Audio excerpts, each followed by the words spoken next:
नमस्कार, मैं डॉक्टर सीमा Sharma S A Sanskrit classes में आपका स्वागत करती हूँ। अभिज्ञान शकुंतलम चतुर्थ अंक के कुछ अगले श्लोक करते हैं। एसए संस्कृत चैनल पर यदि नए हैं तो चैनल को लाइक करें, सब्सक्राइब करें और शेयर भी करें। यदि आप कुछ सर्च करना चाहते हैं, जैसे हम अभिज्ञान शकुंतलम कर रहे हैं, तो आप एसए संस्कृत लिखेंगे तो पूरा चैनल जो आपको पता लग जाएगा। तो जो भी वीडियो आप देखना चाहते हैं प्लेलिस्ट में जा कर के भी देख सकते हैं। मैंने बहुत से वीडियो डाले हुए हैं उसमें, संधि, समास, कारक, छंद, जो भी आप सर्च करना चाहते हैं ऐसा आप कर सकते हैं और पूरी वीडियो देख सकते हैं। तो चतुर्थ अंक के कुछ अगले श्लोक करते हैं। अमि वेदिम परितय कलृप्त धीक्षणया समिधवंता प्रांत संस्तीर्ण दर्भा अपघनंतो दुरितम हव्य गंधई वेतानास्त्वाम वहनय पावयन्तु। इससे पहले वीडियो में हमने क्या देखा कि किस प्रकार महर्षि कण्व पुत्री को आशीर्वाद देते हैं कि तुम शीघ्र ही ये याति की पत्नी शर्मिष्ठा के समान पति की अत्यधिक सम्माननीय पद को प्राप्त करोगी, और जैसे उसने सम्राट पुरु पुत्र को प्राप्त किया था वैसे तुम भी चक्रवर्ती पुत्र को प्राप्त करोगी। तो फिर काश्यप ऋषि ऋक् छंदसा आशास्ते कि ऋग्वेद के छंद से आशीर्वाद देते हैं।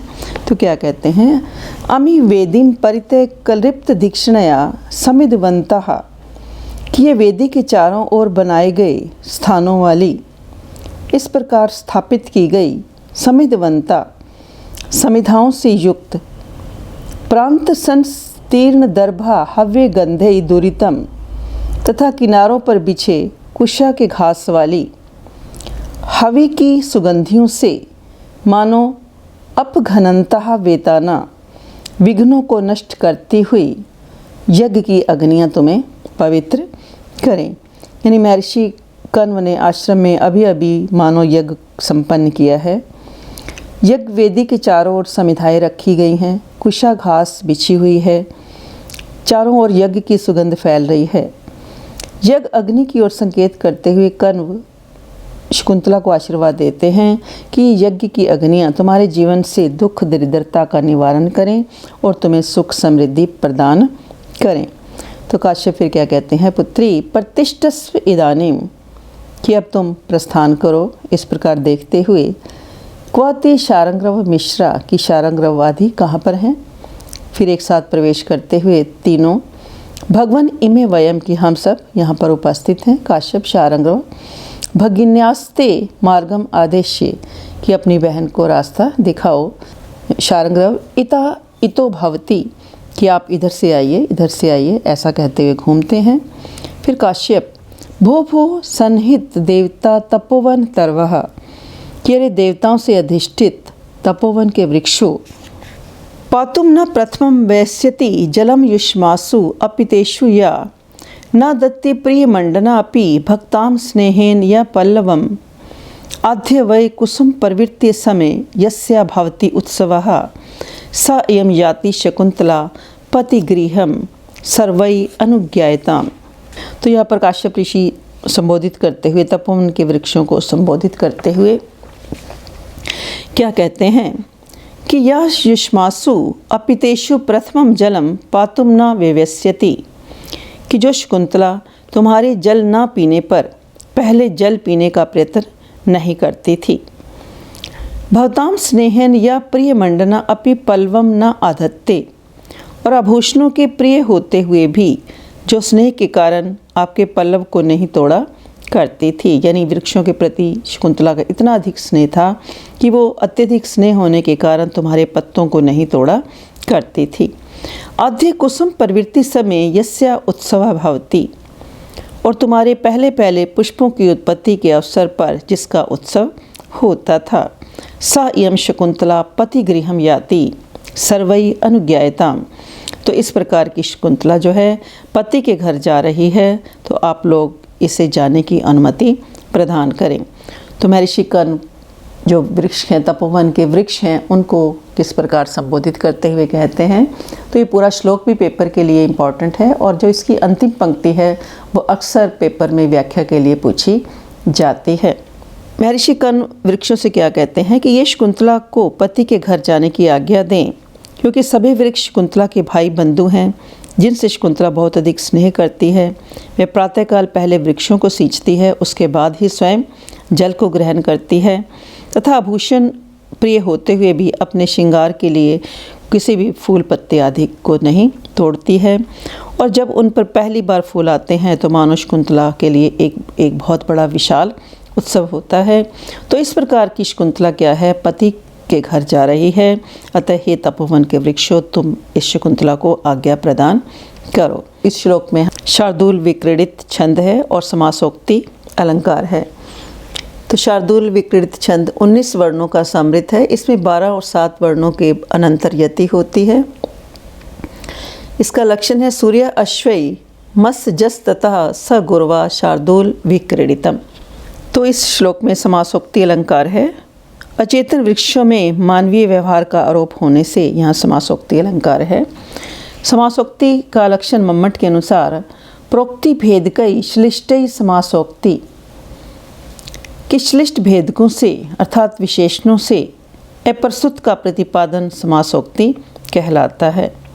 यानी जहाँ प्रस्तुत के वर्णन में श्लेष गर्भित विशेषणों का प्रयोग किया गया हो और उन विशेषणों के बल पर अप्रस्तुत के व्यवहार की व्यंजना हो जाए तो उसे समासोक्ति अलंकार कहते हैं।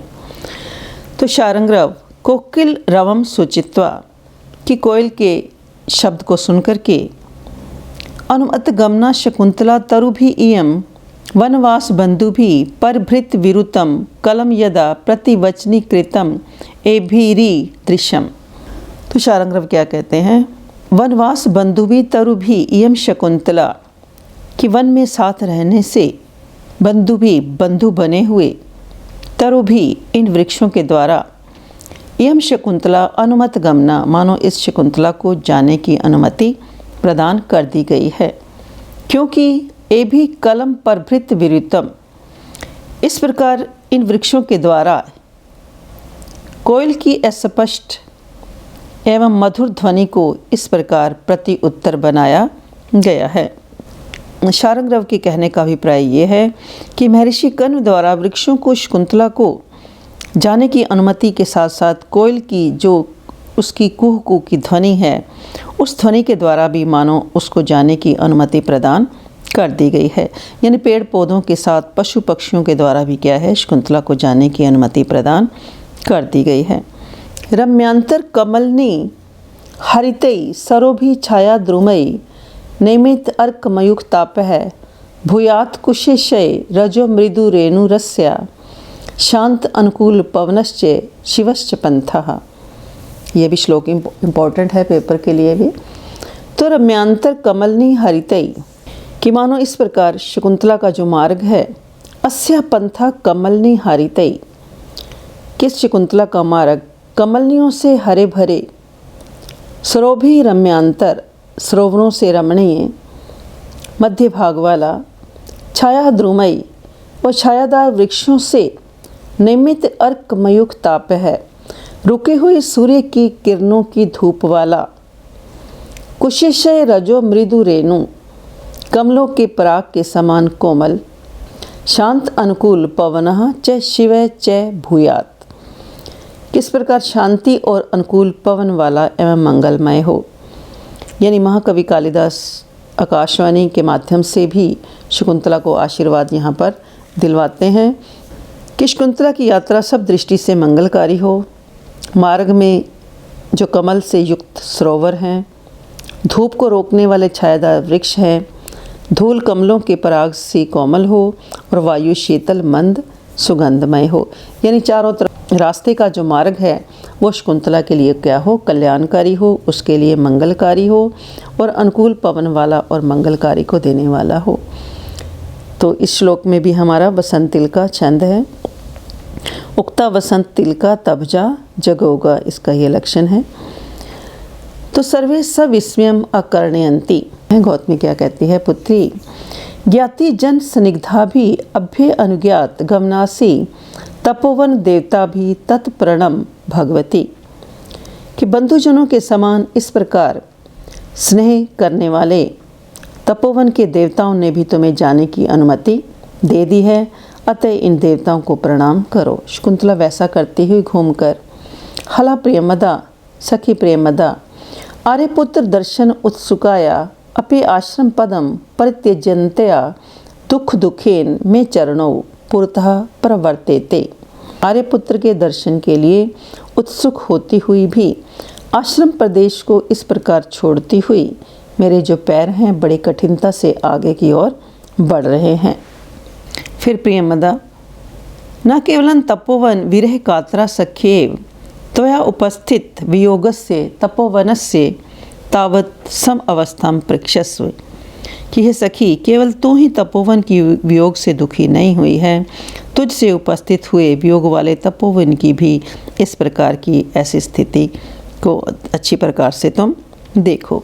तो यहाँ इन श्लोकों के माध्यम से महर्षि कर्ण शकुंतला को आशीर्वाद देते हैं।